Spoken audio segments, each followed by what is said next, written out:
राधे राधे गुरुजी। जी मैं नेपाल से हूँ। बोलो। गुरुजी, जब से आपके कथा सुना तब से मैं भी मांस मछली छोड़ दिया हूँ और आपको दर्शन के लिए 4 साल पहले आया था। मेरे ससुर जी का देहांत हो गया तो मैं आपके दर्शन किए बिना ही चला गया। फिर मैं बहुत रोया। बस आप रोया कि रोई? रोई। गुरुजी, मेरे को राधा रानी की कृपा से सब चीज है।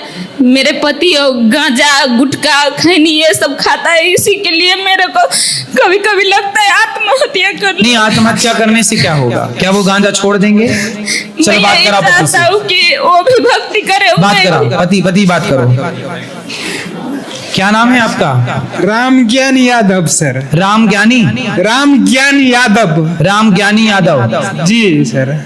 राम ज्ञानी यादव। राम ज्ञान यादव। ज्ञानी। राम ज्ञान।